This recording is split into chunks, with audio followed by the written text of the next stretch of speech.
shoot. So how do we animate this next court scene?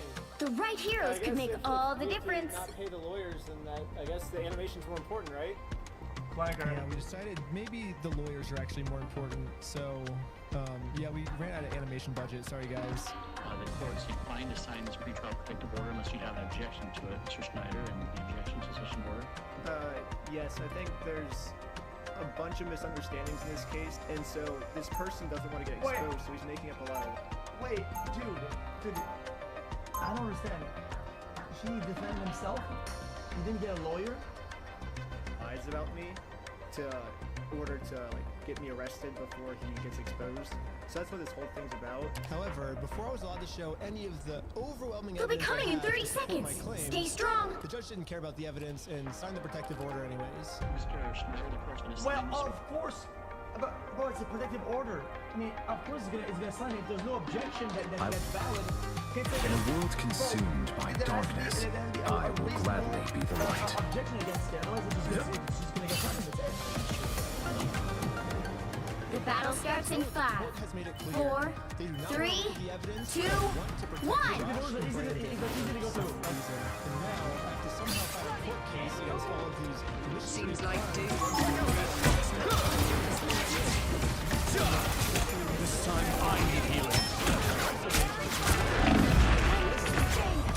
Better stop that vehicle. Your souls unite. I feel better already.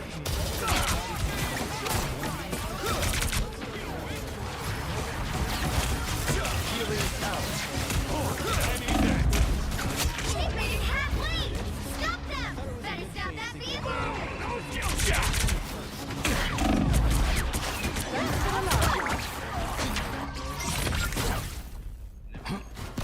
CEO did not want to take the opportunity to wait for him. I guess something's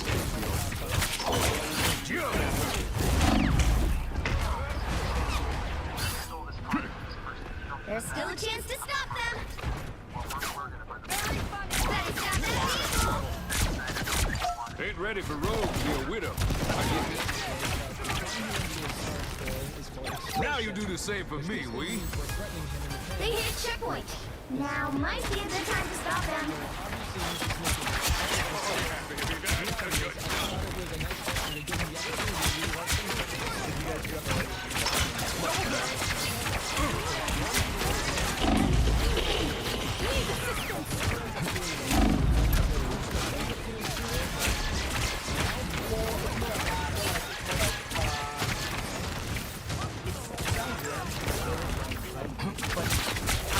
Behold the God of Thunder!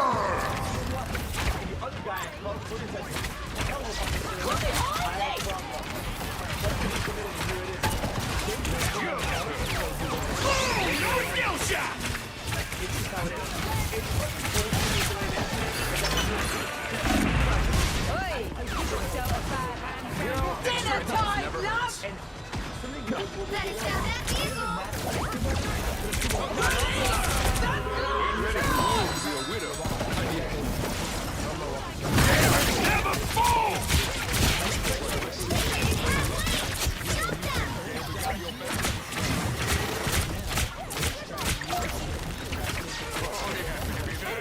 Reverse this and get Eamon, the CEO, arrested before he gets me arrested. But if I'm going to be the reason that someone's going to jail, I should probably make sure that they definitely deserve it. You stop them in their tracks. One more chance.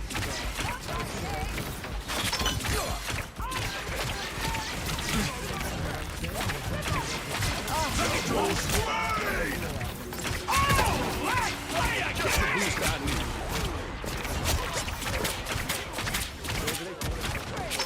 Lucky draw.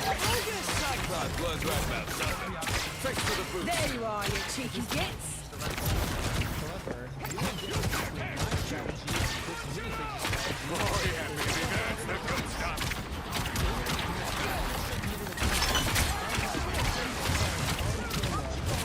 Helping hand.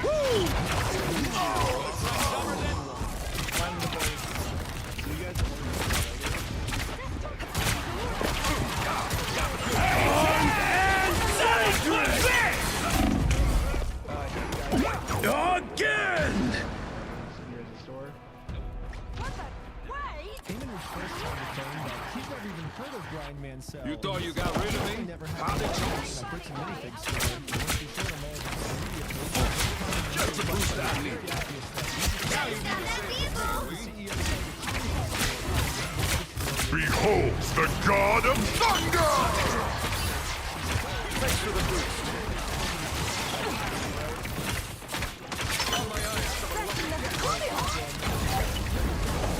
Your powers are mine! Shiver!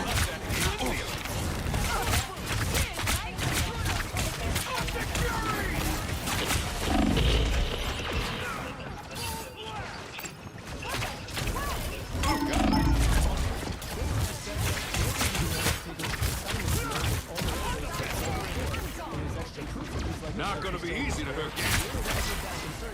Yeah, we got your back. He's stuck in their tracks! Dinner time! That's why you're the one in charge, Psych. That's only one side of the story.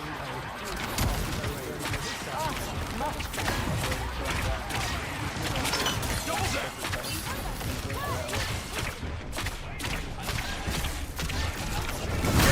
Never fall! Here comes the horse! Yeah, we got your back. Release the Glortron!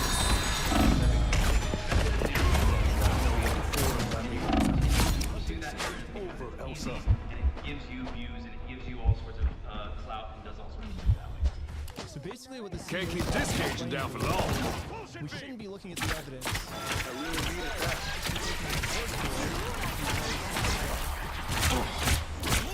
Just the boost I need. There's still a chance to stop them! Hey, Jack! Someone quit That vehicle! They're hitting real hard. The help of Hanson.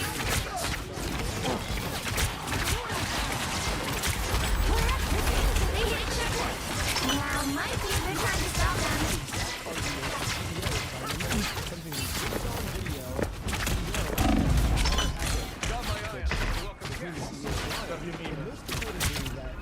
Armed and dangerous! Better stop that vehicle! Lucky draw! New territory is called illegal. The specific crime is called obstruction. If they commit the crime, they can get arrested. Just the boost I need. Police station, and we're gonna charge him with criminal crime. Better stop that vehicle! $200,000. We found out last year that all of the police in Utah take Team strike! very seriously. It's now or never! Stop them! Dinner time, love!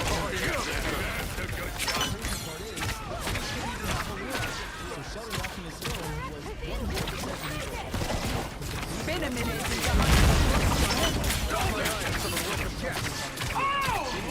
Play a game!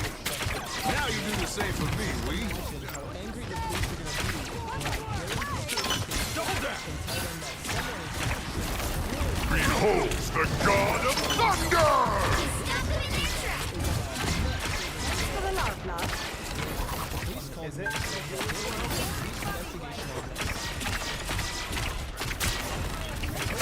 Hell unleashed!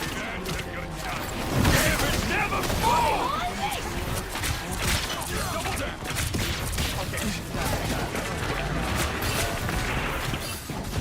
Ooh, wait! That hit the spot.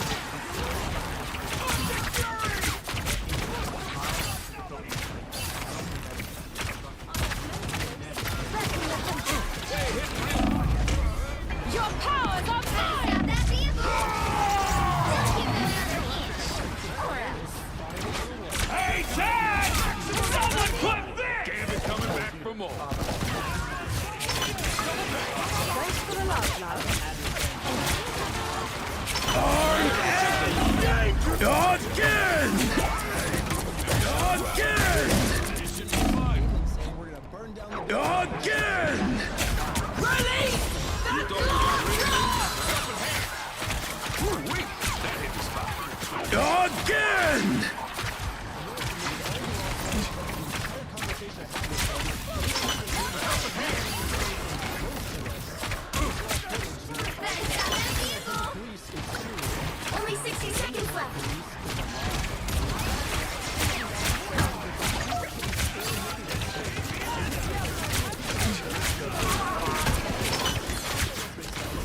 was I submitted a bunch of evidence to a link you sent me, and this was a couple months ago, and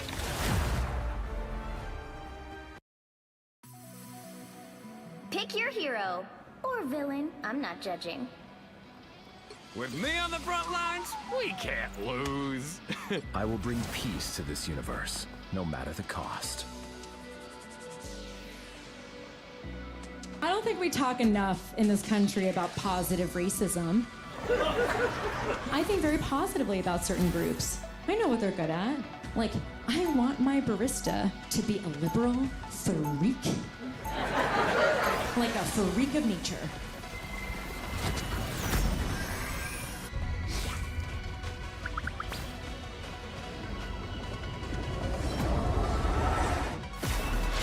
In a world consumed by darkness, 30 seconds I before will you attack. gladly be the Get light. ready.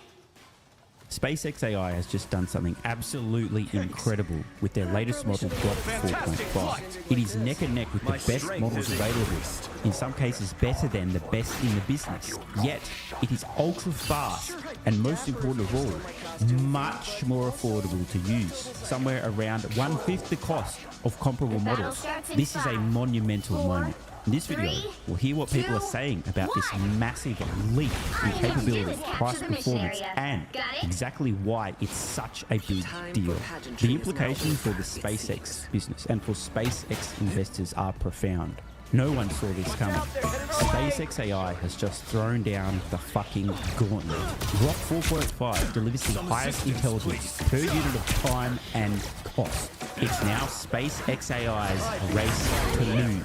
A couple of clips here from Theo discussing Grok 4.5. Poorly, as we see here, the top right being the cheapest and the best. It performs comparable to Fable 5 High for a significantly lower price, where Fable 5 High costs $8.77 per task, and Grok 4.5 costs $1.51. This is bonkers. Just to make sure everybody understands, this is such an important point. Grok 4.5 is outperforming Fable 5 on comparable tasks at a fraction of the cost. $1.51 versus $8.77. Fable 5 High cooked. I just want to emphasize something visually here. This chart. You'll notice there's a very predictable and consistent shape to most of the AI models where they plot along this nice curve. On the left here, we have performance, and along the bottom, price. Further over to the left here, the more expensive the model. So you assume the more you're paying, the better the performance. And you do see this, but notice how all of the competing models are clustered.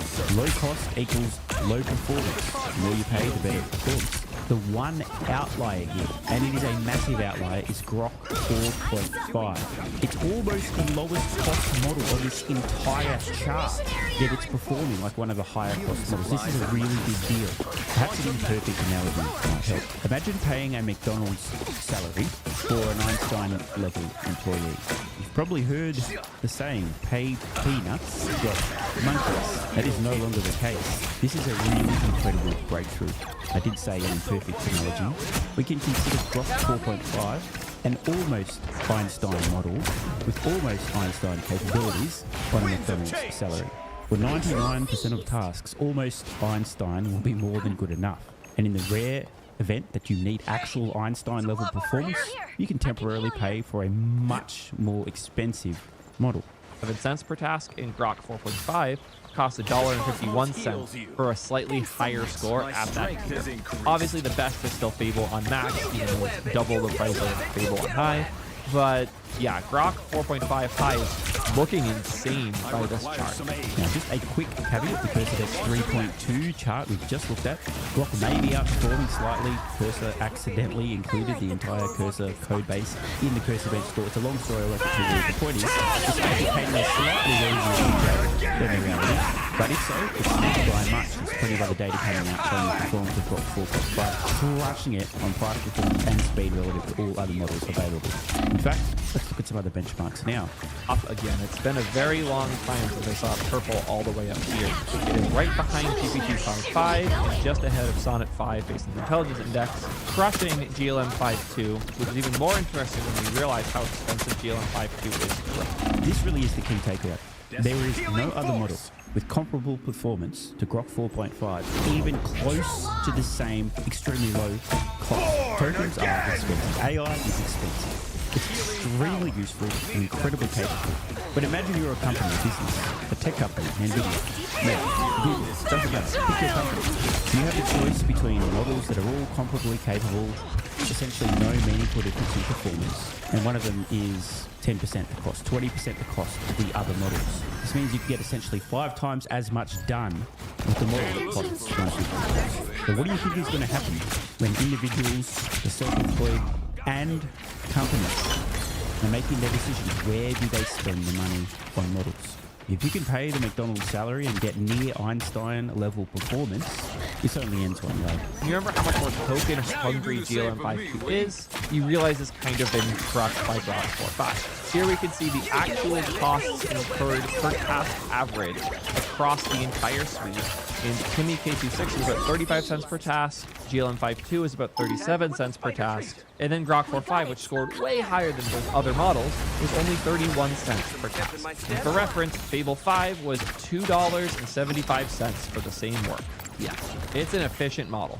And if you look at the intelligence versus cost chart, you see it is very well positioned. It is just on the edge of the green bar, the good spot, with nothing in. Both Grok 4.5 and Gemini 3.1 Pro score very well here. Grok 4.5 is meaningfully more intelligent while also being in this price range. This gets what's crazier with the coding-focused benches, though, because Grok came out swinging here, crushing every Google model by a large margin. And if we look at the token usage per task for the code work, you'll see Opus and Fable both massive token hogs at 7.2 mil for Fable and 9.2 mil for Opus. I'm sure I'm losing a few of the non-AI nerds here, but just to be clear, tokens equals cost. 5 on X high is still in the 6 mil range. So 5.5 on medium is only 3.5 mil tokens, but all the way to the end here. Grok build with Grok 4.5, only 2 mil tokens to get that high of a score. That is an insane level of token efficiency. I never would have guessed that this model would be so efficient, but it really is. And the result is that it feels way faster to use, and the bill ends up being cheaper than you might have expected. So I really want to emphasize what this really is. We have Fable 5, GPT 5.5, and Grok 4.5. All the scores essentially identical, 77, 76, 76. Yet, the cost to produce those scores, token usage per task, Fable 5 and GPT 5.5, enormous. Grok getting essentially the same work done, the same quality, again on the McDonald's salary. This is such a big deal. The amount that they just jumped in such a short window is truly a sight to behold. I don't think any lab has had a jump like this ever, other than maybe arguably like DeepSeek. Going from forgotten in the conversation and just reselling GPUs to beating out practically everyone else in the space at the tier you're competing in for cheaper and more efficient models, it's impressive. And we shouldn't be sleeping on SpaceX anymore. I posted in April that I legitimately believed XAI could have a crazy comeback. I thought it would take 6 months to a year. I didn't think it would take 2.5. I am blown away. These guys are cooking again. I have no idea where this will all end up, but I'm thankful somebody other than Google is actually competing now. This is the first real player that Anthropic and OpenAI have had to be scared of in quite a while, and I hope they are. I hope the result of Grok 4.5 is faster, cheaper, and smarter models for everyone, because that's what we want in the end. So congratulations to SpaceXAI for catching up. I didn't think you had it in you, but clearly you do. I can't wait to see what comes out next. And until next time, peace nerds. Well, Theo sounds rather impressed. Now, just to be clear, Grok 4.5 is not the best model available on Earth for every single task. What it is, however, for its price, there's nothing else close. As I said earlier, the McDonald's salary for the near Einstein level performance. It's truly incredible, a massive breakthrough and a sign of things to come. Now check out this incredible demo from Max. Here, this is inside my own agent development environment that I've created called CIDS, Canvas, and I have opened a Codex agent that is going to delegate work out building this Plattsburgh game to Marshall, which is Grok 4.5, and to Chase, which is Claude Code running Opus 4.8. After they are done building the game, they're going to open it in the Canvas in-app browser, so I can actually compare the results and see what the game that Grok built build looks like and see the game that Chase build looks like. Sent to Chase. All right, guys, I cannot believe I'm saying this, but it actually just took Grok 4.5 1 minute and 20 seconds to create a Flappy Bird replica. We haven't tried it yet. It's up on the screen. And it took Opus 4.8 8 minutes and 59 seconds to create this Flappy Bird replica in 3 days. Bro sounds absolutely stunned at how quickly Grok 4.5 was able to complete this task. Whether or not the final product is Flappy Bird 3D or whatever the shit he called it, whether it's actually what he wanted, whether it's at scratch versus the much slower competition, we will find out. But recall, it's not just the speed at which Grok 4.5 is able to complete tasks, but the much lower cost. Your product is faster, significantly cheaper, and final output is comparable. It's GG. You heard that right. 8 minutes and 50. That's 9 minutes. Let's go ahead and try both of them before we dive into the session logs and figure out how many tokens they burnt. Right? I'm not very good at it, but yeah, this looks nice. I like how the bird is kind of 3D looking, and this feels very much like a SpaceX Flappy Bird, which is funny that Grok 4.5 would make something like that. That feels very much like a SpaceX Flappy Bird. I mean, by being totally honest, it does feel like a little bit of AI slop, and by a little bit, I do mean a lot of AI slop. And it reminds me of something that GPT 5.5 would create as far as UI-wise goes. But what we need to go back to and remember is that it did this in 1 minute.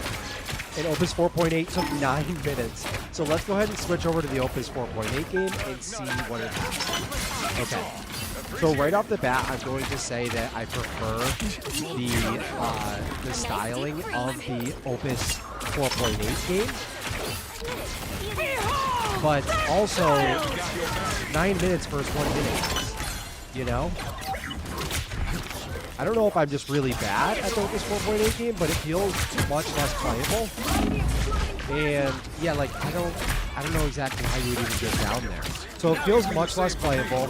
There's obviously some graphical bugs going on where it's kind of it has that weird like shader effect, bug out effect going.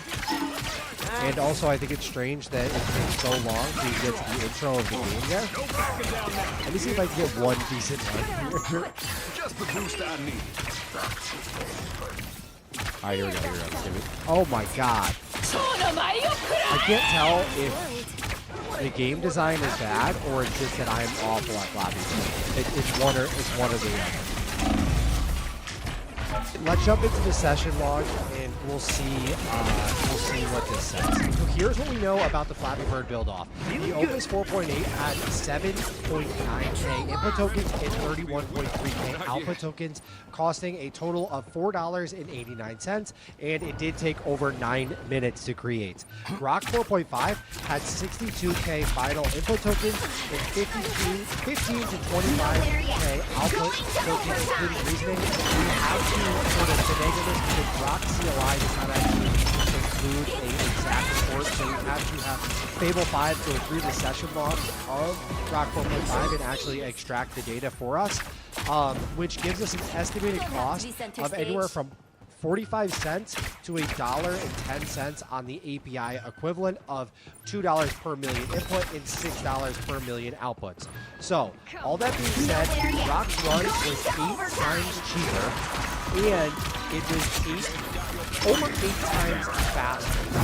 Okay, if you guys saw the end result of the Flappy Bird game, I would not say that the Opus 4.8 Flappy Bird game was 8 times better. What this means for us guys in the real world is that Grok 4.5 is going to be the perfect worker agent. In other words, Grok 4.5 is going to be doing the vast majority of tasks for the foreseeable future. If SpaceX AI can maintain or further extend their lead in terms of price, performance, and speed, SpaceX AI business is going to explode. In an agentic development environment like the one I have built, Canvas, we can open up Fable 5 and it can spawn as many Grok 4.5 agents as it needs to carry out out a plan perfectly. It'll work Open your faster, eyes. it'll work way more Reality efficient on may- tokens, and because it can cards provide on the it table, my a friend. small context, 'cause remember, it only has a 500k context window, it can provide it a small, very specific job for it to carry out.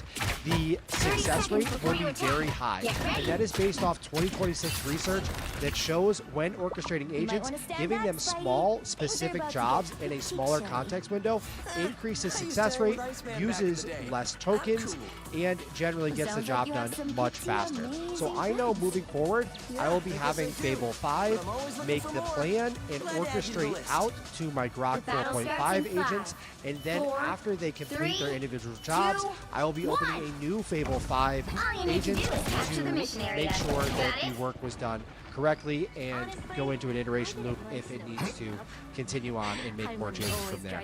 Make sure you check out Grok 4.5. I think it is an absolute banger agent. It'll be the worker bee that replaces Opus 4.8. Grok 4.5 has completely changed the game. Everyone was massively underestimating what SpaceX AI would be able to do with their models. Now, the question is not can they catch up, but can anyone catch them? Thanks for watching. If you appreciate the content and want to support the channel, check out the links below where you can get early access to daily videos, unlock hundreds of exclusive pieces of content, and plenty more. AG1 has been part of my daily health protocol for almost half a decade. It's packed full of vitamins and minerals to help you fill in nutritional gaps while supporting energy, digestion, and immune function. It also has prebiotics and probiotics to promote gut health. I take my health very seriously, and so should you. Try AG1 today by visiting drinkag1.com/SMR or click the link in the pinned comment and enjoy a free welcome kit with vitamin D3 plus K2 and AG1 travel packs. That's drinkag1.com/SMR.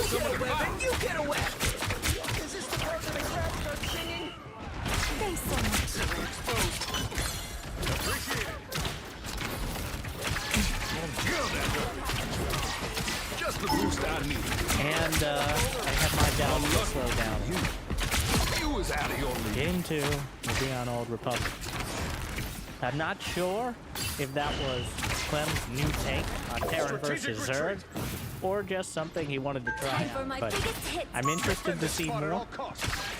The problem was, well, from the very start, he lost the Raven, and then he lost a bunch of SCVs. The fact he was able to get that far and still have a okay comp. Not great. It certainly wasn't terrible.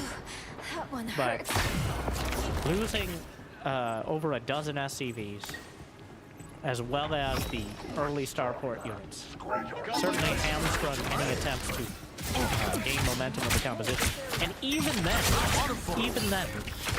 it almost backfired on him because he got so greedy. He's like, well, I can do whatever I want. Okay, I can just go straight to high. It's just Zergling. I do wonder if this is tailored specifically for Raven, who has said that banelings against them, especially pretty much at any point before you're maxed out, are a waste of gas. Because he's so good at minimizing them. Like, most of the time you're spending gas for minerals. That's just not a good trade. Alright? Now you do the same for me with this Not to give you investment. See my... If you'd like to subscribe to my ebook where I tell people how to get other people to like and subscribe, all you have to do is simply like and subscribe. So, Jimmy, put the promo code in the description. I'd like to take this time to thank our sponsors. Big game. All right, Hero Marine putting on this tournament. Apparently in a LAN center experience in Köln, Germany, where many of the top players showing up and facing off, and, well, not a surprising conclusion. The top 2 players at the end, but still a lot of fun. We got some more highlights, and if you happen to watch even more than I did live, make sure to recommend some of maybe the less high-profile series if you got an opportunity. Oof, okay, calm down. A little, not a lot. All right, be careful. We're not as young as these two still are, so... how's the back pain? I seriously doubt the tempo will slow down on average. But of course, the early games start. Raynor apparently comfortable enough to play out that.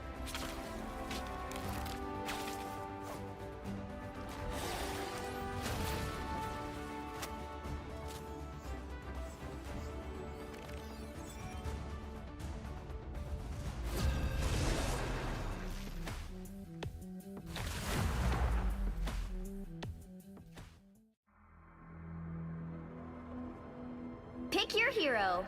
Or villain. I'm not judging.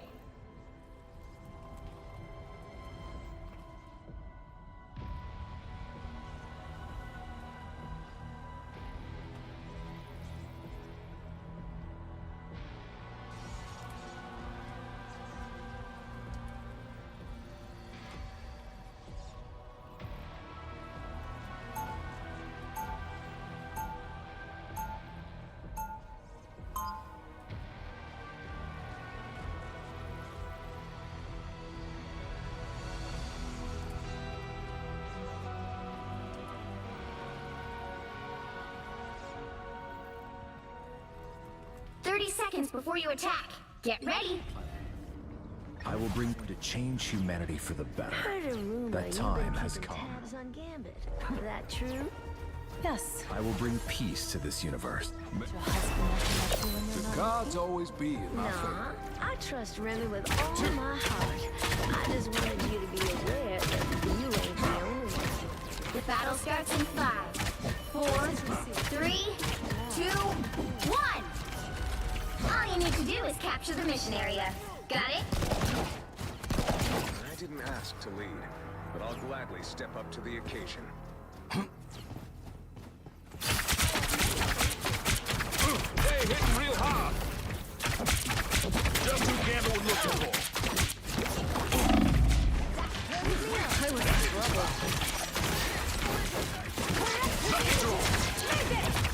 Gambit got your back. Looks like the mission area is yours to capture now.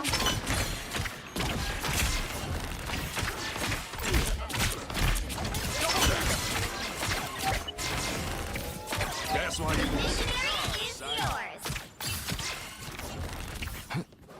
Land for me? Good.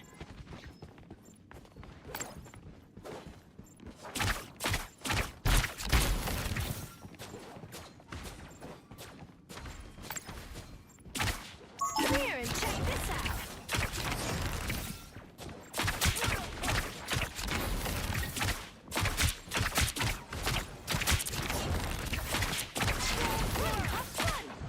Healing.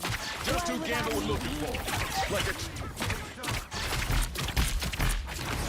Who could fight the giants?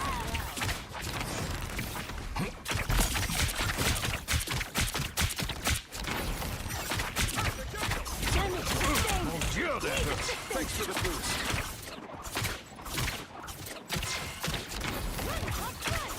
Just the boost I need. You captured more than half of the mission area. Keep going. Is that...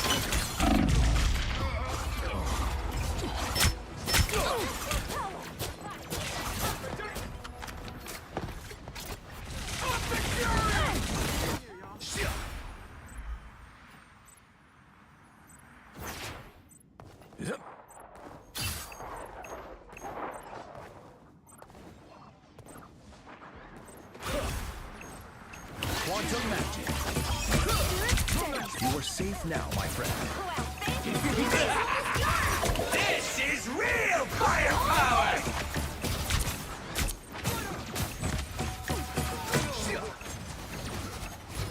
Healing power. Some assistance, please. Stand with you! No By the eye of Agamotto! A feast for my crew!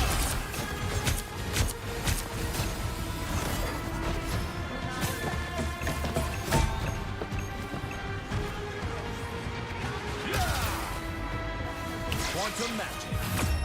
Well, that's better.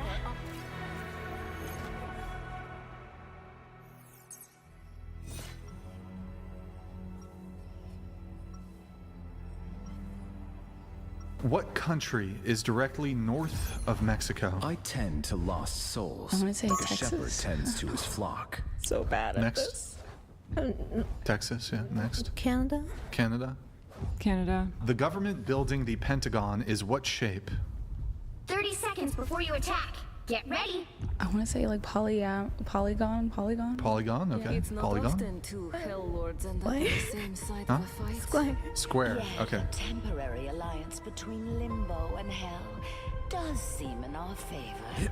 I bring the demons, you bring the souls, right? Sounds like a party. It should be a delight. The battle starts in 5, 4, 3, 2, 1. All you need to do is capture the mission area. Got it? Make way for the new Mrs. LeBeau. Ooh, I like the sound of that. This time I need healing. Keep an eye out for spider bugs. No more spiders to worry about. Quantum metal. That broke me up. My cosmic might returns. Looks like the mission area is yours to capture now. Healing power. That should make a difference.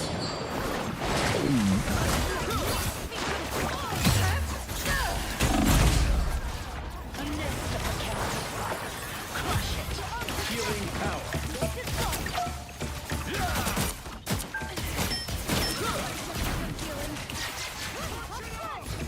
The moon haunts you.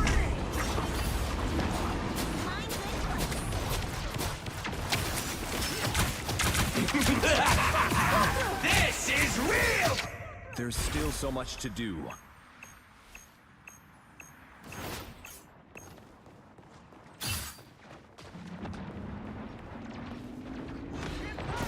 I require some aid. Born again!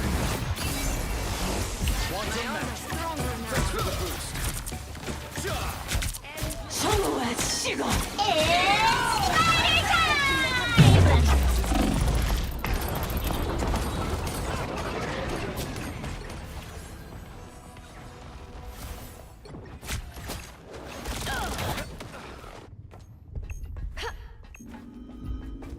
Fox awakens. They captured the mission area. Be right there.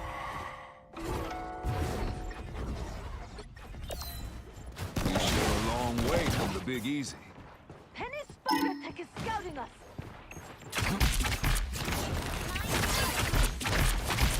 Just who Gambit was looking for. Hitting real hard.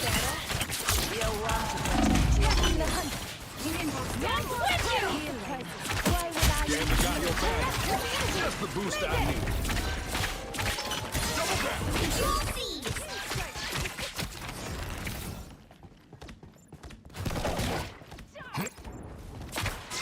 Just in time. Thanks.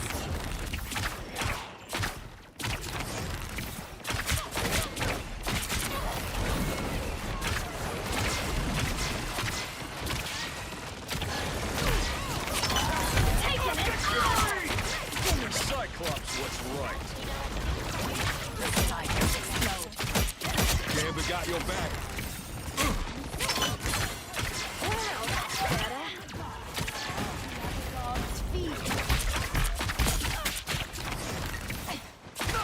Thanks for the boost. Just the boost I need. Got my eye on someone welcome back. Kill that her. Spider Snap, I'm hit. Gambit got your back. You captured more than half of the mission area. Keep going. Just in time. Thanks. Unlucky. Now you need to save for me, Wee. Double back.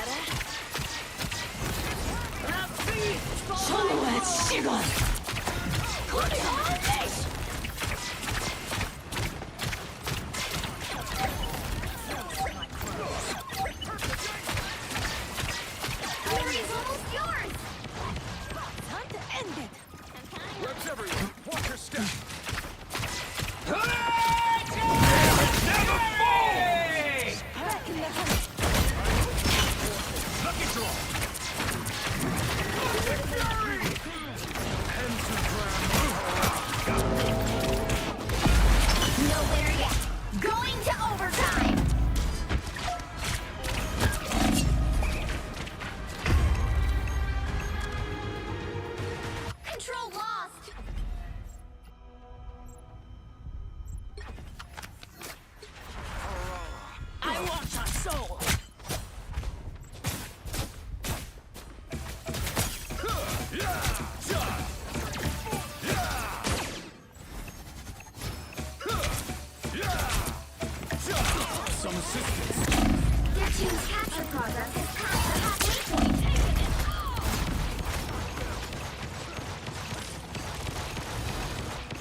There's still so much to do.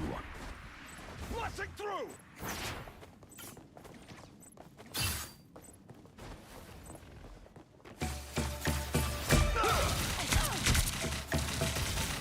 I feel better already. I cleared out Spider's nest.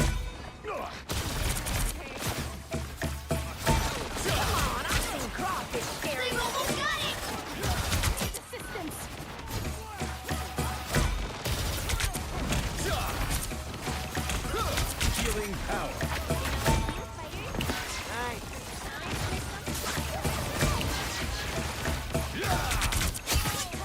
It's spider time! No winner yet.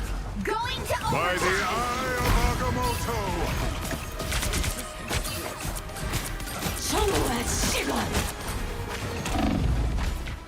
Call me holy face!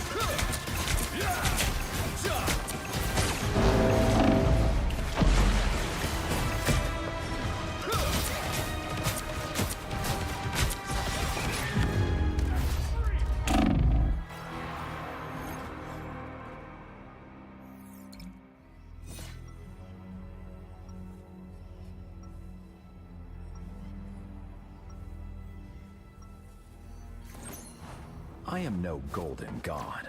I am simply a man who wishes to use his power for good.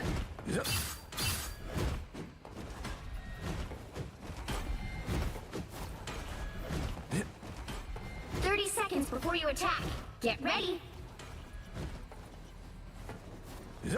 I know why I'm in this fight, but what made you crawl out from under your rock? There are so many powerful souls here, and I have come to collect. Hate to disappoint, Your Majesty, but on my watch, everybody lives. The battle starts in 5, 4, 3, 2, 1. All you need to do is capture the mission area. Got it? I don't know the actual mileage, but feels like a long way from Queens.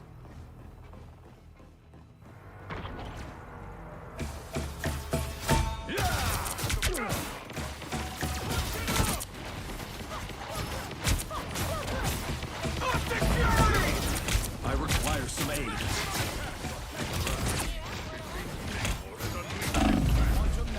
Looks like the mission area is yours to capture now. I am at your service. You got them all! God's ally. I The feel mission better. area is yours. Awakens.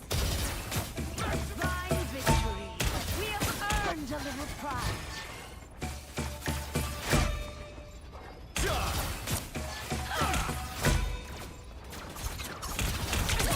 Quantum magic. Why would I need healing? Damage never fall! You get away! You get away! You get away! Might!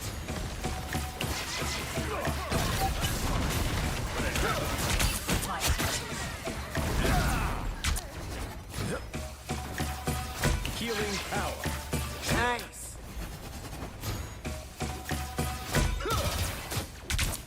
Tis best to destroy these onks if there is time. I require some aid. The Cosmos heals me. You've captured more than half of the mission area. Keep going. We are in this together. I feel better already.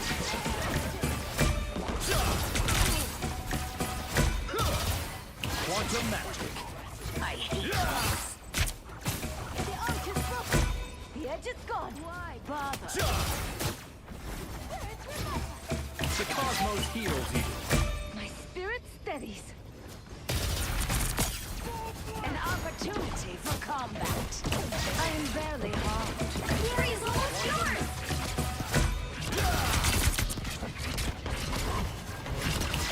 That should make a difference. Damage sustained. Quantum magic. Stronger together. I feel better already. No winner yet. Going to overtime.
Here's 3 quick tips before playing White Fox you guys are going to want to know. She has a few weird mechanics about her that's going to help you play her a lot better. So instead of just using your primary, whether it's healing or doing damage, you actually want to aim for the furthest enemy or furthest teammate as long as they're kind of close together. So what I mean by that is her orbs actually come backwards and do additional damage or additional healing, but they don't go forwards to do additional damage or additional healing. You see how right there it's coming backwards, but if I go and heal this one, it's not going to go forward to do any more healing. The same with the damage bots. So you want to aim for something that's in front so that way it comes back and also hits other teammates on the way back. Then the next thing you want to know about White Fox is that she can only heal herself using her E ability aside from her ultimate. So she gets around 25 HP per second and your allies get around 10. Now the more damage that you do, the more healing that you do to yourself and anyone that's within that blue circle. There's one more thing you want to pay attention to with this. You see the charges in the middle of the screen? So you can use the ability as soon as you get one charge and it'll last for 7 seconds. But when it's fully maxed out, it's only going to last for 10. So you might as well use it when there's only one charge, just because when you're overdone with it, there's going to be 0 charges and you're going to have to build up charges regardless of how you started. And then the last thing I wanted to show you about her ultimate is 2 different things. So one, no matter how many charges you start with her ultimate, it's not going to change the time span or anything like that. And as soon as the ultimate's over, you're going to go back down to 0 charges. And then finally, any healing effects from your team won't actually work while you're in that form. All you need to do is capture the mission area. Got it? You're not part of the group.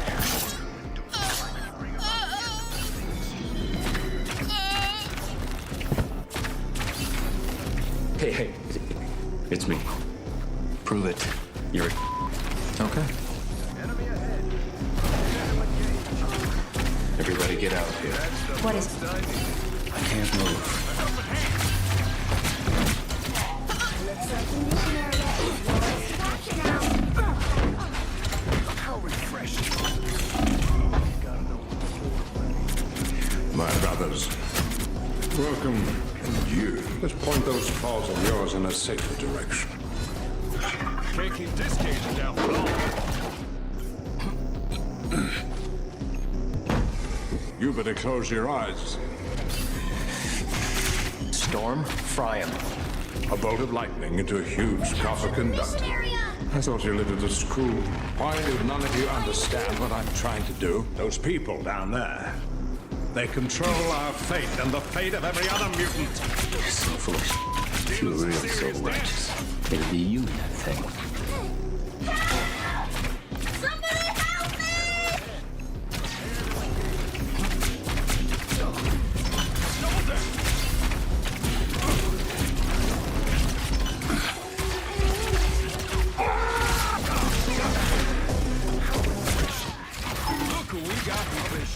Oh, you think triple support is busted? Try Penta support.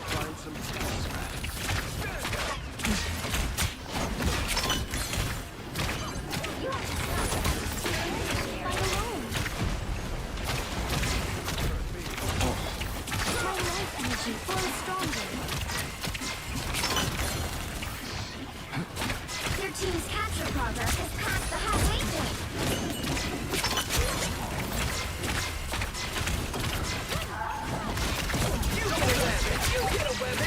Now you do the same for me, we.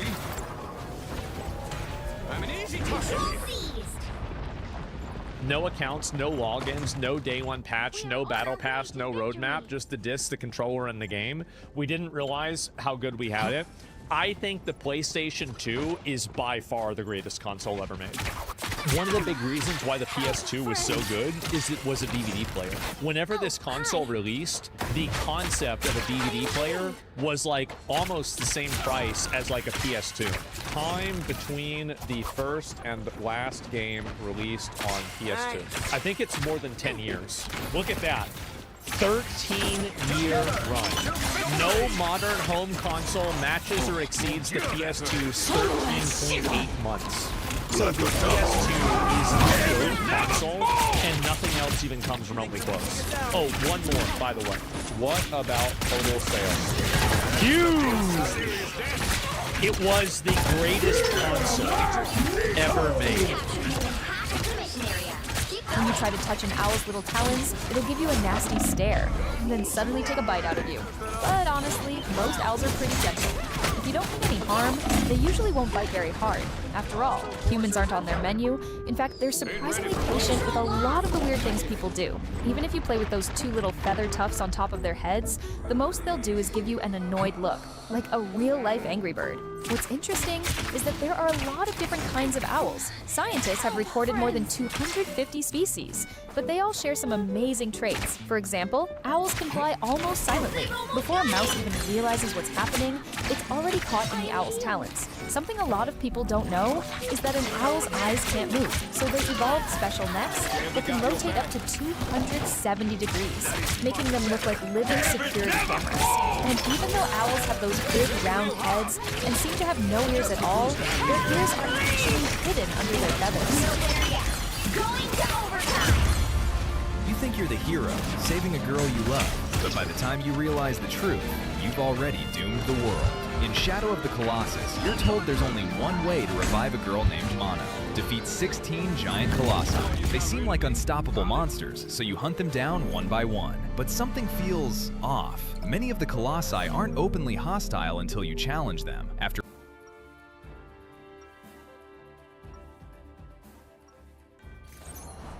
This is almost as fun as pulling a heist. Almost.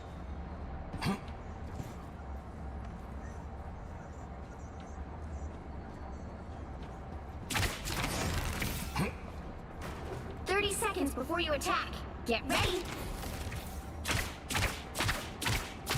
I'm done pulling punches. We've got a war to win, at any cost. Never thought I'd see you, hey, Devil. You finally gave in to your dark side. Maybe so, but I'll still never descend as low as you, Frank. Let me tell you something, Red. The battle starts in 5, 4, 3, 2, 1.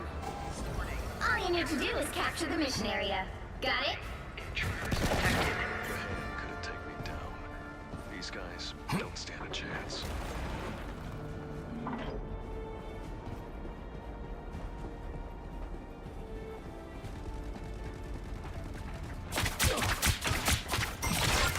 Battlefield's ready again. Kill that hurt.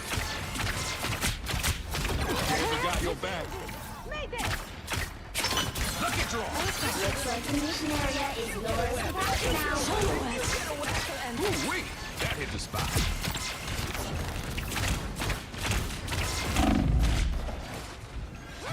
Some healing would be nice.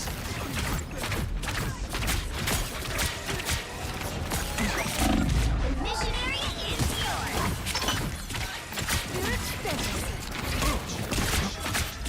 Now you do the same for me, Wee. Is that the best the ocean's had to offer? I'm good to go.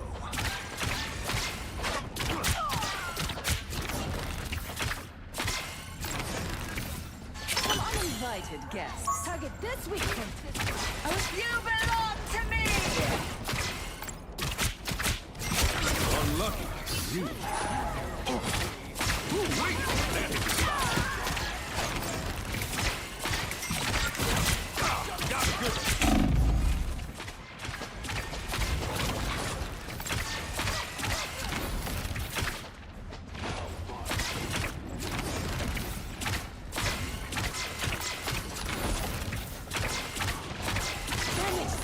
Let the devil out! Never fall! We've captured more than half of the mission area.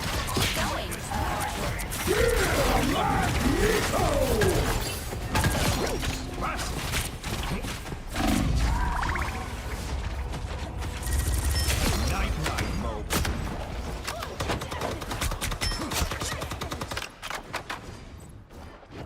Ain't nobody stealing Gambit's chance to win.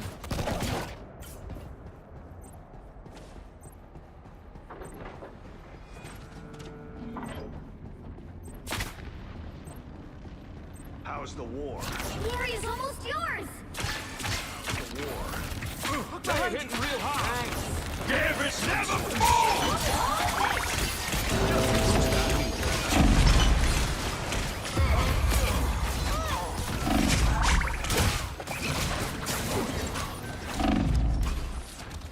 Better than Aunt-May's chicken soup. Nowhere yet. Going to overtime. Control lost. Greetings. like this is worth waiting for.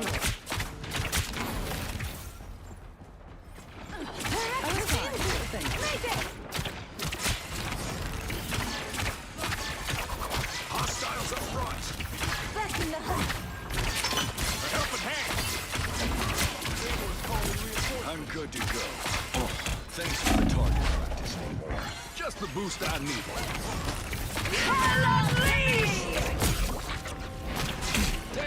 You get a weapon. You get a weapon. You get a weapon.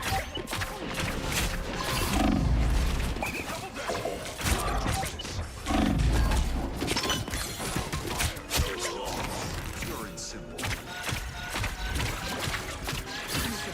Never got your back. Your team's capture progress has passed the halfway point. Control seized. No winner yet. Going to overtime.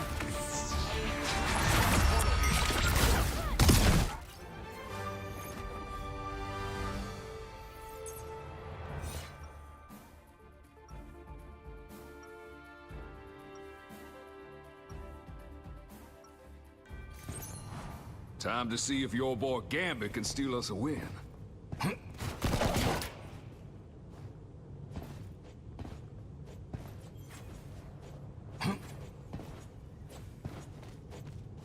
30 seconds before you attack. Get ready. Hello. Let's focus. Tiger Division has had its eyes on you for a long time, Castle. Sorry, but I don't work for anyone's government. Not anymore. We're not interested in hiring you. We're considering locking you up for good. Give it a try, Fox, and we'll see how. The battle starts in 5, 4, 3, 2, 1. All you need to do is capture the mission area. Got it? If you need giant robots, it's because you know your soldiers won't fight.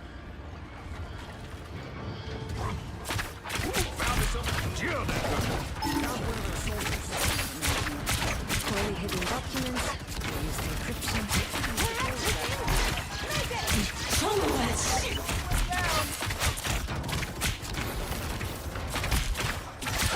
Looks like the mission area is yours to capture now.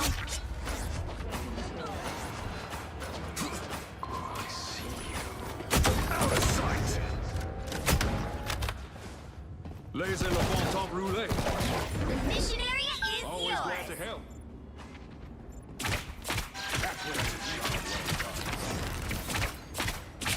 Lucky draw! Great. Battlefield ready again.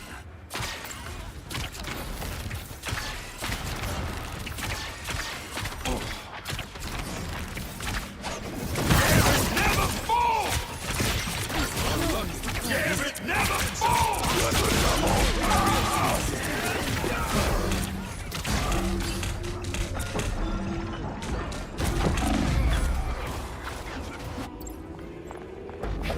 Crack the whip.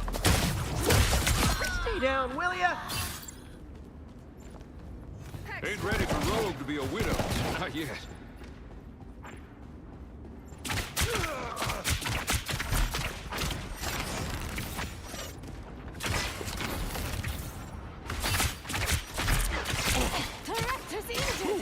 That hit the spot. Thanks for the target practice. Now you do the same for me, will you? You get a weapon. You get a weapon. You get a weapon. Lucky draw. I'm good to go.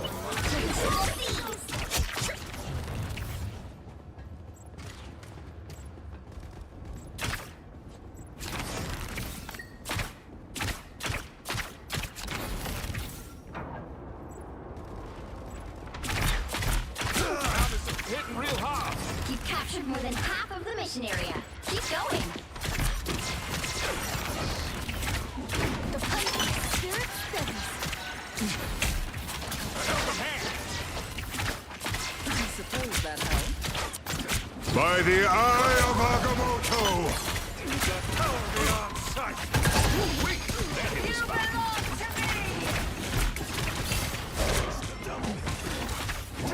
Jamie got your back. Hell unleashed!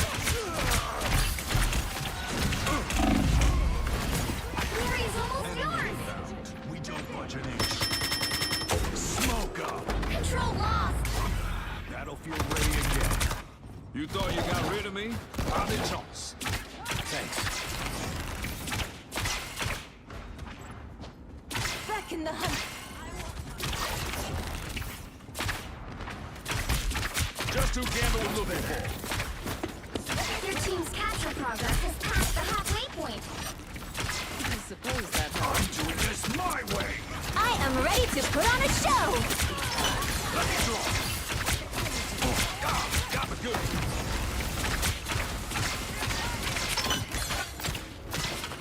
Now you do the same for me, Wee. Control C. I'm good to go. Ooh-wee! That hit the spot.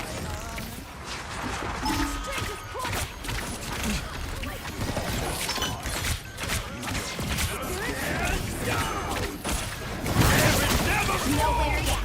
Going to overtime.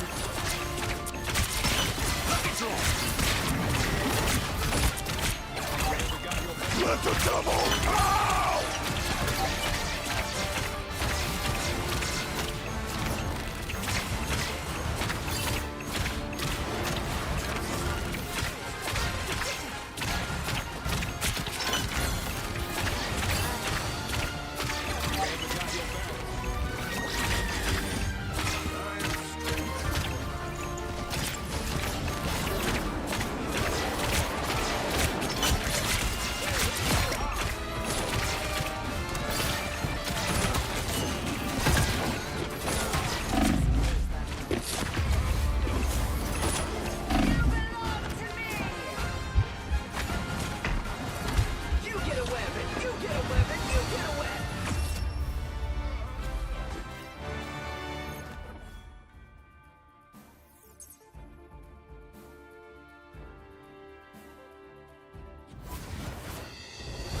Another epic victory. Big win.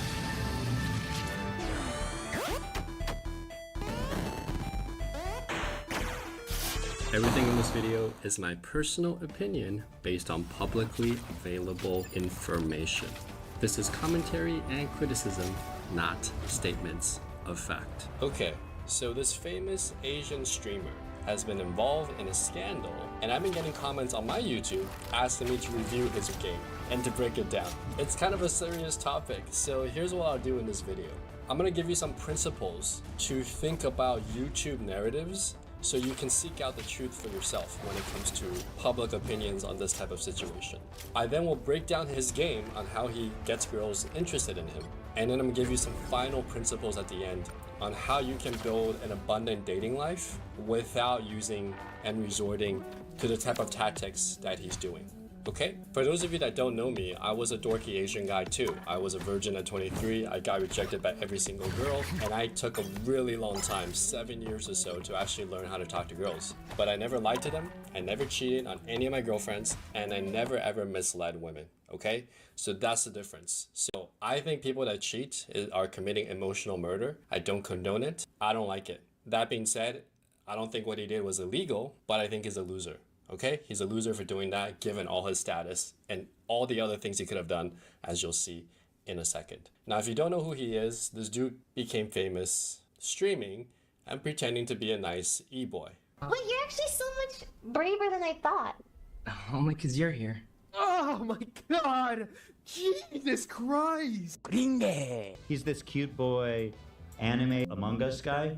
He's 34. Apparently, he's been living with a girlfriend for 3 years. Meanwhile, he's been f***ing his fans. All up and down this. The streamers are supporting this narrative that this guy's innocent, he didn't do anything wrong, nothing he did was illegal, and these girls are just hypocrites because they're just fans crying for attention. Okay? That are not true! Damn! Call them motherfuckers out! Stand on business, my infidelity king!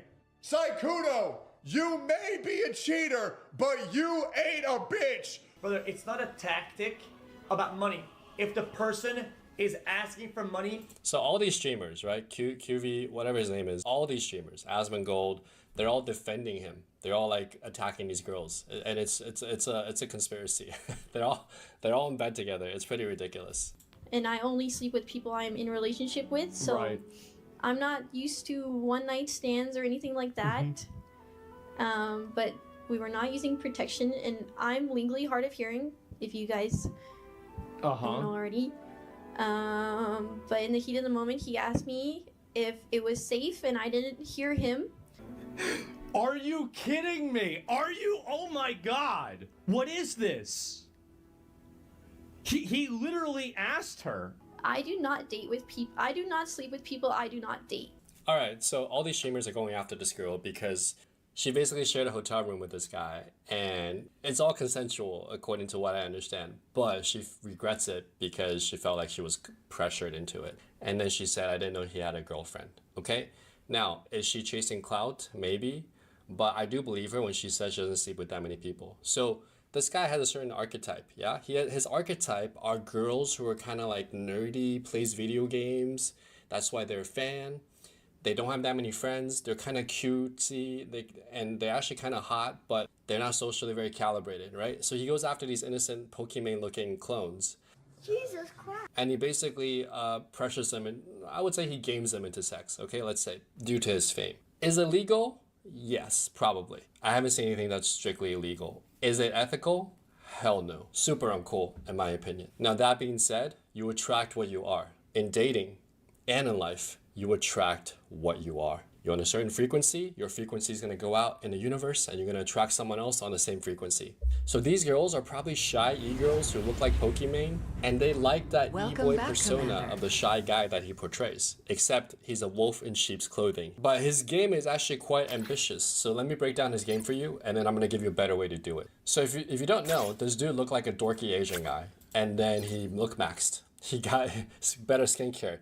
He probably had some fat grafts or some hyaluronic acid injected into his face. He got his teeth fixed, and he got a better hairstyle, and he fixed his skin. So he looked maxed into this dude that now he's like, ooh, I can get girls now.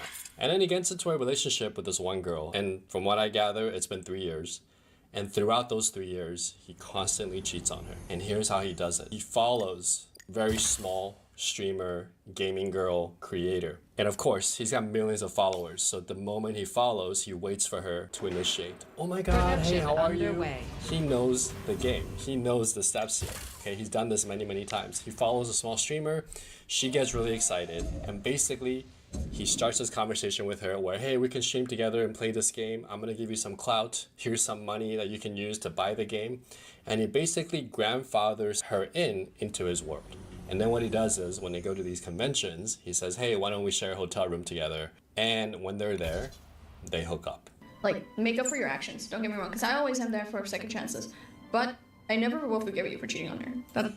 So then he sleeps with these fans, quote unquote fans, right? Cloud chasers, you can call it that. And then they find out later on, he doesn't try to hide it that well, that he actually has a girlfriend. And then these girls call him out like, hey, I thought you liked me. Okay, because his gaming style, as you'll see later on, it's very love bombing. I'm gonna get a cat with you, I'm gonna move in with you. So the girl thinks that he's falling for her, and she ends up sleeping with him because of that. And then she finds out he has a girlfriend. And he doesn't even apologize that well. He's just like, oh, I don't know, I thought you were the one, okay? Listen to this audio and you'll see. Telling me how you wanted me to come visit you in Vegas, and how you wanted to go on a date, and how you were serious. So you attract what you are. The girls are desperate, right? They're needy, they're desperate, they're kind of like nerdy e-girls that are hot. And this guy's manipulative, and he's also very self-hating, in my opinion, someone who would cheat. And how you really meant it, and how you wanted to go get a cat together. Yes. Yeah. Why? Why didn't you just break off the relationship then? Because a combination of remembering how it was, some part of me hoping it would go back to that, and... Well, obviously it's not gonna go back to that if you're... This is a gaslighting technique. Oh, I back to where you and I were innocent, and she's like, it's not gonna be, never gonna go back to that. That was even fake because you were cheating on your girlfriend. Okay, and then he just, today, as of the time of filming, he put out a press release saying, I apologize to everybody, and he said basically, my girlfriend wants to write the following. Basically, the following is, hey, these other girl streamers or accusers, they never thought about my feelings. They just put it out there. They didn't contact me. And then these male streamers are going crazy like, yeah, that's right, you're the king, bro, you didn't do anything wrong. It's so stupid. My infidelity king! Saikuno, you may be a cheater, but you ain't a bitch! What? He doesn't have game. He uses coercion and manipulative tactics to get laid. She'll never have to worry about money in her life. And so every girl that says like, girl, just leave him. Just leave. You deserve so much better. A period. True. Yes. All of them that say that never have to live with the fact that this girl might not have a job, she might not have a career. It's fair to say that the girl, whoever she is, not according to the facts, did not know that he was cheating on her for 3 years with multiple women, chooses to stay with him, right? That shows a lot of her character. Is that even up for debate? And there's been some question also whether or not she actually wrote that or he did. Either way, this guy's smart, but he's not a good person. That statement basically puts it to rest. It's like, I didn't do anything illegal, okay? And surprising number of people are coming to his defense and changing the narrative, saying, basically victim blaming. You guys are hypocrites, you're looking for clout, even though there's a very clear pattern of him doing this. And if you break down his game, you can see exactly what he's doing. It's like he's trying to get caught here. Because again, there's no way, in fact, it's been proven that this is not the only lassie that he's spoken to like this. Like, this is consistent. He does this all the time. They also learned that there was a 15-year age gap between them. Yep, 19 and 34. That is indeed 15 years. So he chooses girls that are very young, that don't know much about life. He does not disclose that he has a girlfriend. And then he basically, this is a guy with millions of followers going after a 19-year-old. Okay, that's crazy. There is something to be said about an older guy, a cold approaching 19-year-old. She doesn't know anything about him, and through his conversation skills, winning the girl over. That's cool. But this guy, he's got millions of followers. He's already famous, yeah? There's a power discrepancy, okay? And he's famous in their field, in their area of interest, streaming, games. You were this one special snowflake that he's only talking to you, and like you're this really special person who's like so unique. Yeah, that's the insidious part. He's basically letting these young girls know, you're my special person, I'm gonna be with you, when in fact, he already has a girlfriend. That's really messed up. And you got some more official Saikuno. Yeah, imagine you see like your favorite creator, millions of followers. Like imagine Penguin Zero, like saying, hey, Penguin Zero just followed you. This guy's got like 18 million YouTube subs. Of course you're gonna do something, right? Of course you're gonna say hello to him. Come on. To add even more salt to the wound, after Alpha Leo's Paris trip and 2 weeks after he had started talking to me, saying things like how he wants me to move in with him and 2 weeks? That's love bombing, dude. And he wants to move in with you? I guess. You led me on though. Yeah. This is a different girl than the other call. You gave me all these fucking fancy ass promises about, oh, we're gonna go on a date when you come visit here. What, so you could cheat on your girlfriend again? So you could sleep with me so you could cheat on your girlfriend again? That wasn't. So what were you intending with that? Well, I thought it was going to, go over. Go what? Like, I thought that was gonna be the end of that. The end of what? My previous relationship. So what was your intention with me? Like, where was I in this whole thing? Like, were you intending to date me after? Like, were you intending to just ditch me to go date me? I mean, I guess for me, it felt like it was already. But that's not what I asked. I'm talking about me. Yeah, that's kind of what I was thinking. That's a lie, by the way. It's definitely not what he was thinking. He just wanted to hook up. He's not fucking looking to date this girl. Yeah, so he's using manipulation for the girl's heart to hook up with her, and then he basically abandons them and gaslights them afterward. Okay, this is his pattern for not once, not twice, 5 years, since 2020 when the first allegations came out. This is an ongoing pattern. The only thing why you even stayed with her is because she relied on me for a lot of things. You can afford to take care of her for a little bit before she gets back onto her feet. Like, at least don't put her through the trouble of like telling her like, oh, like I'm still gonna be with you, like telling her that you're still her fucking. What is crazy though is that even though these girls know that he cheated on his girlfriend, they're still trying to like hoping that he would change, and like, because in their minds he's so famous and has so much clout that they're still trying to like hope that he does the right thing and then ends up with her. Yeah, this delusional chasing of someone famous. It's pretty sad to watch. Good boyfriend? So let me break down some of his text game, yeah? And so you guys will understand the level of manipulation, okay? And then I'm gonna give you a better way to do it if you want to sleep with cute girls. You don't have to resort to this. This is like darkness, really bad stuff. So he follows the girl, yeah? And Imagine this guy is famous, millions of followers, he follows you, and then the girl straight up hits on him. Are you still looking for a Valentine's date, perhaps? Okay? And then what he does is, what? You can't just open up with something like that. So basically, he disqualifies himself. He's like, hey, slow down, buy me a drink before you hit on me first, right? Kind of like that. Actually, his response is pretty good. Well rehearsed. He knows exactly what he's doing. He's done this before. Then the girl slowed down. You mean we can always do a Valentine's Day do-over? And then he continues flirting with her, okay? I can take the healing kit and occasionally hear you in it. Okay, so he has all these really cheesy, but contextually makes sense pickup lines, like my XP bar is low, or I'll take the healing kit. Like our RPG references if you're a gamer, yeah? And the girls get it, yeah? So then they, oh, I have a terrible sleep schedule, and then they're like, what do you want to play? Blah, blah, blah. A friend dared me to reach out. And he's actually building comfort here. He says, you aren't weird, don't worry. And then he just builds comfort, okay? Because when you're really famous and someone's like not as famous, they can't relate to you. So what you do is you lower your value a little bit to be more relatable to them. So he's doing this here quite well. Let's play some games, you know, blah, blah, blah. And then he kind of makes her wait for him because he's streaming. So she's waiting, she's staying up. And he's like, oh my God, I'm so sorry I took so long. And then he says, oh, I have a convention to go to. I'm so busy. I'm this important person. He has no intention of playing with her. Okay, he's just giving her the dream that maybe someday I'll play a game with you. I owe you one, like a small one, but I have to be there early. So this is the third time he's ghosted her, okay? Because he's so busy.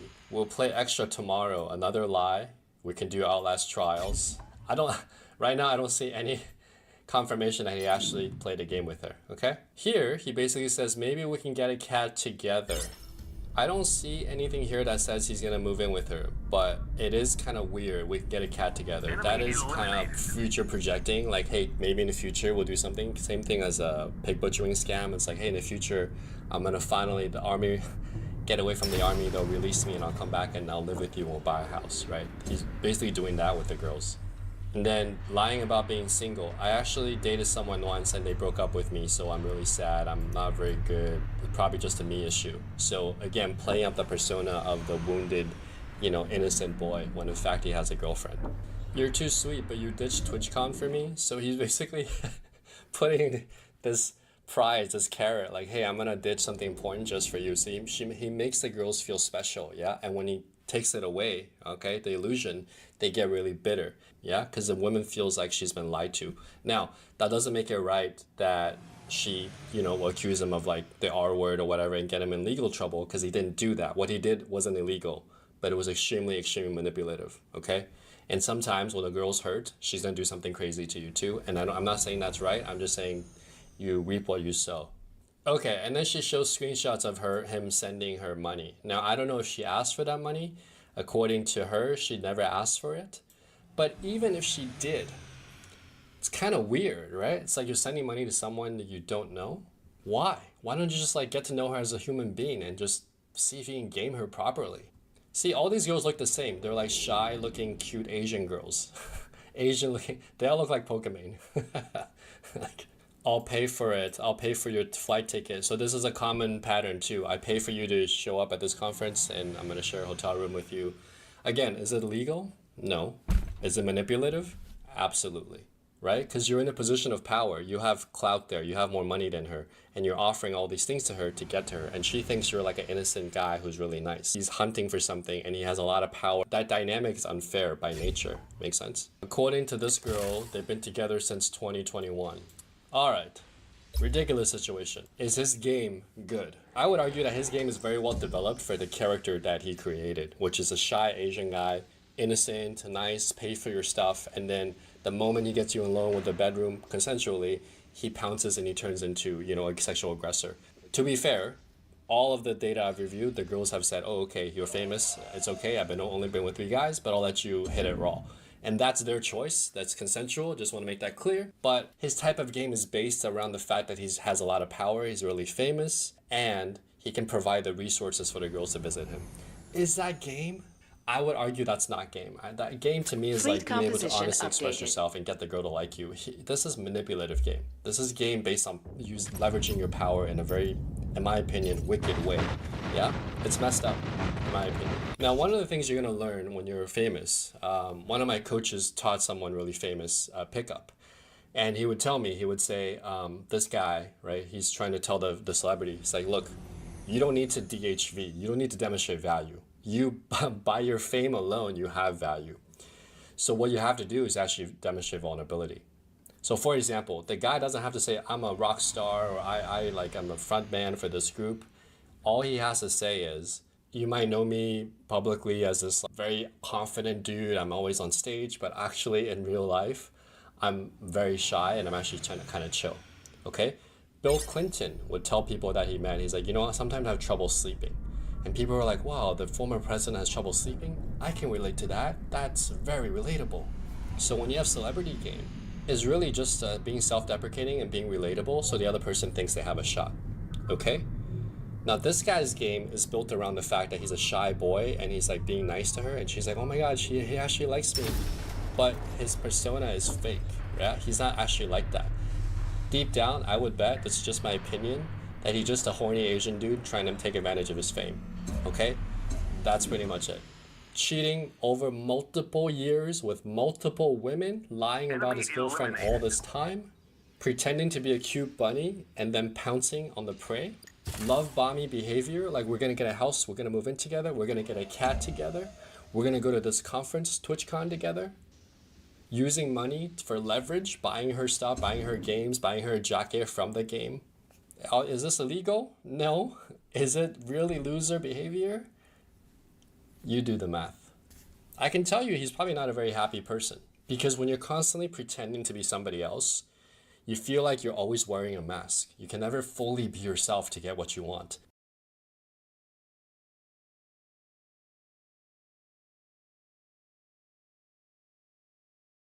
This is Bushehr, Iran.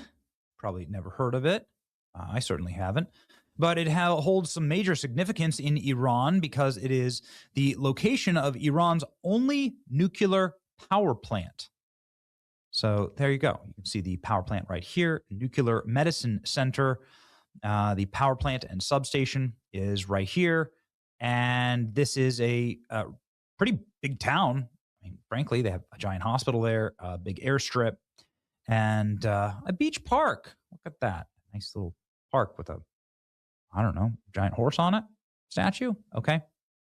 Interesting. Not sure I'm going to plan a visit anytime soon, but President Trump visited this area with bombs just moments ago. Trump strikes Iranian railway bridges en route to Khamenei's funeral as ceasefire unravels. Donald Trump fell back to striking Iran, saying the ceasefire is over.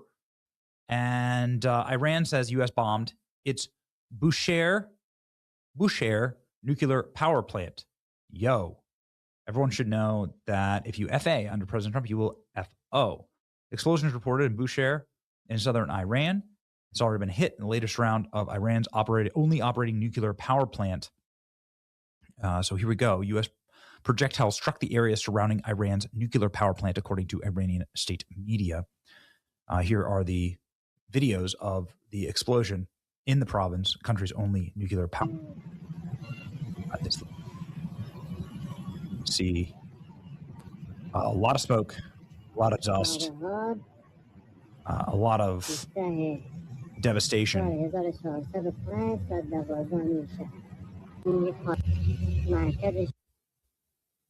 There you go. See some of the massive smoke there, billowing and rising up after U.S. strikes hit the Navy's and naval base in Iran. There you go.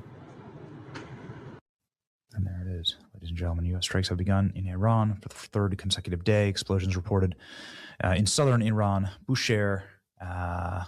So there you go. This is the capital of Iran's oil-producing province. Third wave of strikes. I like the ceasefire days, but Iran keeps firing on commercial ships. Iranian state media says the perimeter of the Bushehr power plant has been hit by projectiles. So this is what the power plant looks like right here. So have things gone nuclear?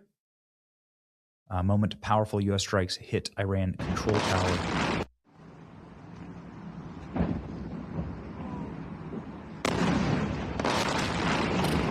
Okay. Yikes. All right. In retribution for yesterday's bombing of the ships by Iran, if it happens again, it'll get much worse. This is Donald Trump posting photos of an Iranian power plant on fire. Oh, wow. This is in Iran. So here we go. CENTCOM posting through all of this. U.S. forces complete another round of strikes against Iran. So there you go. Forces completed additional strikes to further degrade Iran's ability to attack commercial ships and civilian mariners in the Strait of Hormuz. They struck 90 Iranian military targets, air defense systems, and coastal assets. Very interesting. Despite reports of explosions across Iran, senior U.S. officials claim the U.S. military is not conducting strikes in Iran. So who is? This I thought was kind of interesting because this was just posted seconds ago. Senior official U.S. military did not carry out any attacks in Iran in the past few hours. So now is like the Israelis now striking Iran, or are other Arab nations striking Iran? Senior American official claims the U.S. military has not carried out attacks in Iran in recent hours. So very interesting. President Trump has gone on a bit of a rampage in Europe against Iran, calling them scum, and then saying that he's #1 on the kill list for Iran, something that Trump avoids flying on new Air Force One jet gifted to Qatar over assassination fears. Goodness. I'm #1 on their list. But if I go, you go, right? So perhaps some of you want to change professions. So Trump is saying Iran threatening his life. Iranian forces posed real enough threat to Air Force One. The Secret Service, tipped by Turkish intelligence, moved Trump from the bridge of Air Force One to an older, better defended Air Force One jet. So they actually changed planes for Donald Trump because of the threats against him. They urged President Trump to take the old Air Force One as a precaution. Yikes. All right. President Trump sounding off on what happens next after American bombs have been falling pretty savagely against Iran. You know my take on this. We pray for peace, but make no peace with evil. I don't know, man. Here's Donald Trump, not in a good mood, not in a happy mood, talking about the threats against him and Air Force One and what's going to happen next in Iran. It was a long walk to you. It was about 3 times the walk we used to take, right? I hope you like it. So we had a very good day, very good 2 days, and a lot of things were determined. And what was really determined is the country's doing very well. We've made a lot of good trade deals with Turkey, and they've been a very good partner. He's been great, by the way. President Erdogan's been great, and I hope you had a good time. Any questions? Mr. President, what was the security concern that caused us to change planes? What was the security concern that caused us to change planes? We sent this one in so that the Air Force Base here was in the same exact line. So you saw, did you see the picture? We did. Hundreds of pictures, hundreds of people. Let me see that. Oh, yeah. You can't see it too well, but there are hundreds of people out there. So they wanted to see, so they came a little bit early and we switched planes. So you're saying there wasn't a security concern? No. Why would there? Any other issue? No issue? No, except we sent it a little early. Same line, going back. We sent it a little bit early so that we could let them see it. The whole base came out and saw the plane, and then we landed. Do you know why they had us close our window blinds? That was not usual. Well, yeah, because you're probably on a dangerous flight because of the sleaze bags that we have to deal with. So you think that Iran was possibly thinking of trying Well, I mean, if they asked you to close your windows, probably they'd feel that way. They didn't ask me to close mine, but if they did, I would have done it. No, these are sick people. So I could see something like that. I didn't know they did that, but I could see something like that. Were you aware of any credible threat by Iran against Air Force Well, I have One? a threat all the time. I'm #1 on their list before you. But if I go, you go. Right? But was there a specific threat today? Perhaps someday you want to change professions. What do you have, Daniel? We just hit them very hard, and I'd say we hit them 20 to 1. Every time they hit us, we're going to hit them 20. and we did it last night. They did a little something today, but it was really retribution for last night. They hit actually 3 boats, not 2. And when they hit, we hit back much harder. Are we returning to a full-scale military conflict, sir? I don't know. I don't know. We'd win it very quickly. It's another way of doing it. We have many ways we can win, but we've already won militarily. They have very little. They have very little left, and they want to make a deal so badly. They called a little while ago. They want to make a deal so badly. I just don't know if they're worthy of making a deal. I don't know that they're going to honor the deal. That's the problem.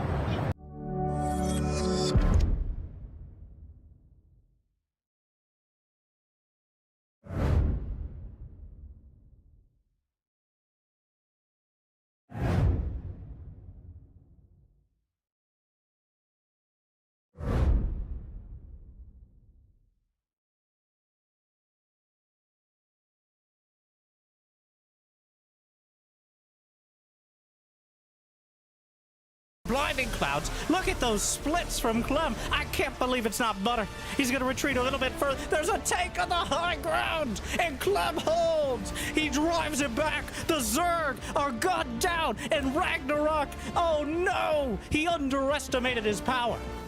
But does it even matter in the end? 11 more Ultras in production. And Clem will continue his way through. He knocks out a couple bases. The Corruptors are going to try to take it down, but if there was ever an opportunity for a Major League Baseball level throw, that was it. As a great man arguably once said, arguably great, not arguably said, Hydra, when I'm really far ahead and I want to lose, I make Ultras. And it looks like more of an Ultra risk here out of Ragnarok, who just exhausted his entire bank to make another dozen of them. But there's still the Baneling Mine. The other half of the Baneling mining left over from earlier. There are 11 Ultralisks on the field. But there's still 100 Terran army supply. The siege tanks on the high ground. Some real Wings of Liberty nostalgia. I think the Baneling Mine was detonated to no real effect, but the Ultras chewing through the SCVs, the sheer biomass. Oh, around the corner! That's a GG Fungal right there, as he just cleaves through all of it. The planetary fortress will not stop him. There's too much. And Clem fought with tooth and nail, and more importantly, high-powered artillery and psionic rifles. But despite losing 8,000 more resources, 23 Ultralists, and of course, never researching adrenal glands, Ragnarok is able to roll Clem in game number 1. Ooh, he was so close to throwing. That was... If Clem had one more base, I know that's a lot of base, but he would have been in real trouble. But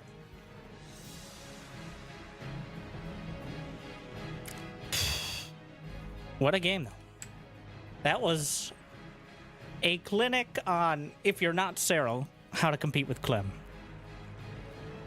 Just continue to keep the... I gotta point out that Clem did not go for the Banshee. He did not keep the pressure on early. He lost the first Reaper, which Clem, historically, from the very beginning of his career, especially, his biggest issue was being a very emotional player. Like most Terrans pretend not to be, but definitely are. But his highest highs, better than anyone. His lowest lows, though, significantly lower than the average. And I'm not saying any of that happened. Clem was microing like a fiend. But he was fighting from behind almost the entire game. You could put tanks on the high ground, though. The Wings of Liberty nostalgia is so strong. If anyone remembers Lost and then Shattered Temple, we had to shatter the temple to stop people from dropping tanks on the high ground, and Zerg having no real options to deal with it. There are slightly more options now, though. Actually, I'm not sure if there was anything in the army. I think he maybe still had some Ravagers at the end. I think, if possible, it's always good to have a few more Ravagers to snipe off tanks and Liberators and not be reliant on Corruptors. Well, especially if the tanks are sitting on a high ground platform in the middle of the map. It really feels like Clem realized that in the middle of that last game. If he had known that before, Would that have made the difference? I don't think so. I don't think it would have been a defining characteristic. And in fact, if he had done it earlier, Ragnarok likely would have had a even stronger response. But still,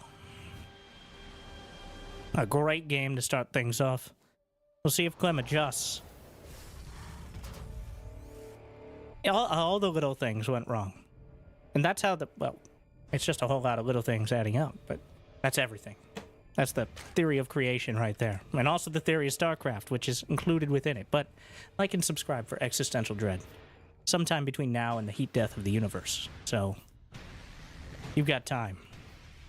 Or do you? Jimmy, just...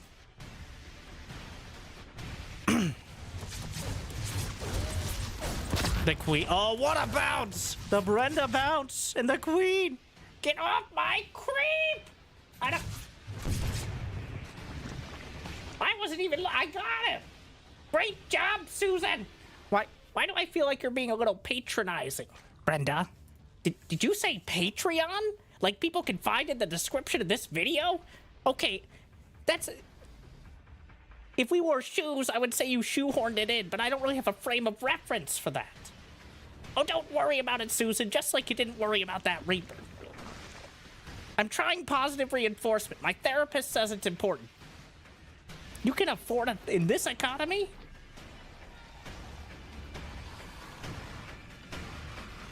Yeah. Sorry, I blacked out for a moment. Ragnarok again kills the Reaper. That is... No, you can't do that. That's gonna be a no from me. Alair's on the way. And again, I'm not 100% convinced. We're on Wavebreaker, by the way, which is like an oil or like some offshore platform where not particularly relevant except for the aesthetic theme here, though there are some curious sets of rocks and overall quite a large map as well. It's a very long rush distance, or so it feels, but there are some speed zones through the center to speed things along, which the Hellions are demonstrating for us. Mutas!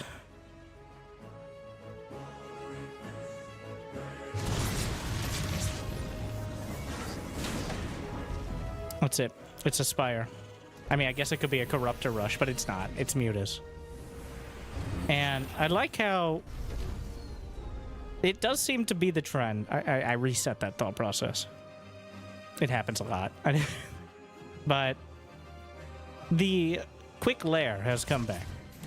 Especially against Clem, but against the top Terrans, where you kind of reclaim the initiative against Terran.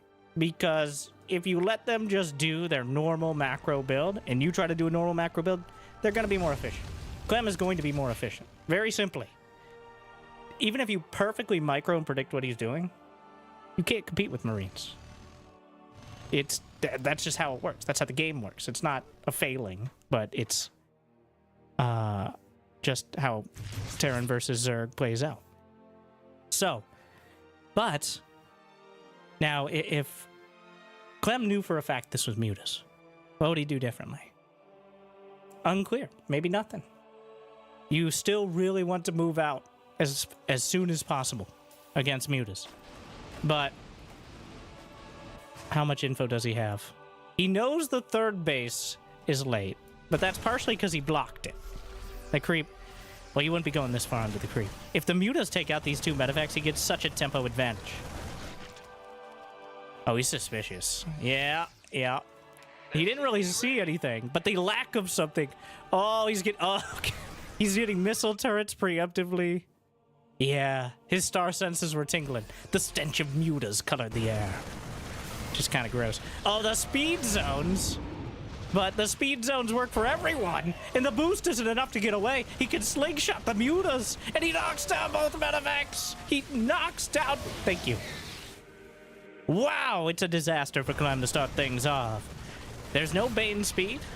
There's no upgrades on the way besides +1 flyer. And there's no turrets at the third. So, despite all the fire and fury here. It's unlikely that Ragnarok is going to be able to follow this up. Oh, whoa, whoa! He picked up into the medevac. But that medevac was residing in a zone of danger. At least for a moment. 4 or 5 SCVs going to be picked up. But remember, Ragnarok cut a significant portion of his economy and the timing of his upgrades to get these mutas out. And they paid off.